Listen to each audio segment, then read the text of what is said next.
Pada kesempatan kali ini kita akan belajar tentang adaptasi hewan. Setiap makhluk hidup mempunyai cara sendiri untuk menyesuaikan diri dengan lingkungannya.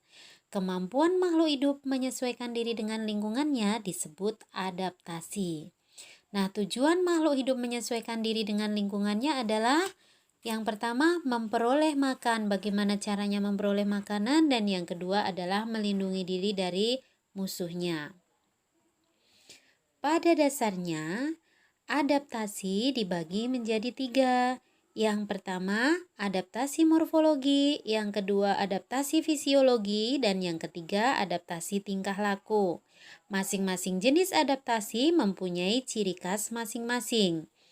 Nah, demikian, maka Bu Guru akan jelaskan pengertian dari jenis-jenis adaptasi. Yang pertama adalah adaptasi morfologi. Adaptasi morfologi adalah penyesuaian bentuk tubuh makhluk hidup, bagian tubuh makhluk hidup terhadap lingkungan tempat tinggalnya. Di mana adaptasi morfologi dibagi menjadi dua. Yang pertama, berdasarkan jenis makanannya, dan kedua adaptasi terhadap jenis habitatnya. Nah, contohnya yang adaptasi morfologi terhadap jenis makanannya, yang pertama kita akan amati pada paruh burung. Ya, kita perhatikan pada paruh burung itu mempunyai paruh yang berbeda-beda. Ini disesuaikan jenis makanan dari burung tersebut. Yang kedua adalah pada serangga juga mempunyai mulut yang berbeda-beda. Yang ketiga, bentuk gigi pada hewan bentuknya juga berbeda-beda. Kemudian kita amati pada terenggiling, ini mempunyai ujung yang panjang ya, paruh ujung panjang untuk menghisap semut dari sarangnya. Contoh adaptasi morfologi terhadap jenis habitatnya sekarang ya. Yang pertama, semua ikan itu mempunyai bentuk tubuh yang memudahkan untuk berenang di air.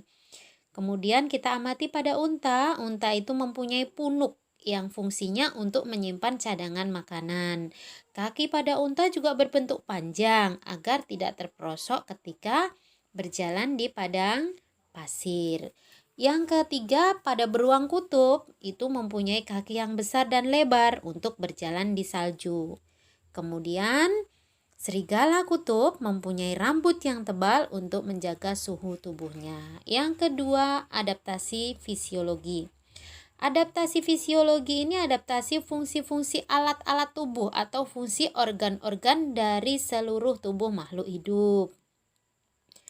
Yang akan Bu Guru contohkan di sini, adaptasi fisiologi, ini contohnya adalah nyamuk. Nyamuk mempunyai cairan antikoagulan atau anti pembeku darah. Kemudian pada hewan herbivora mempunyai enzim selulosa untuk menghaluskan makanan yang berserat.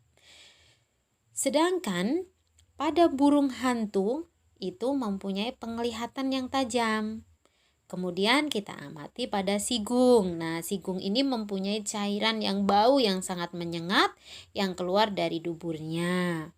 Kemudian ikan laut.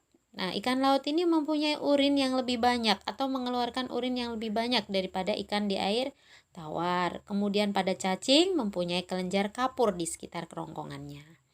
Nah, cumi-cumi ini akan mengeluarkan tinta hitam.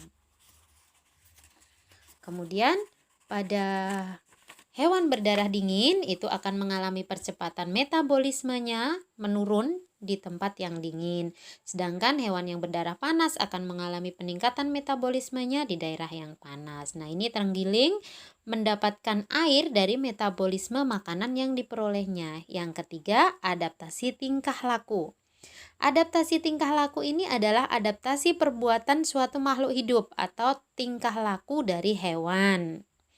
Nah, yang akan Bu Guru contohkan di sini yang pertama bunglon. Nah, bunglon ini akan melakukan mimikri atau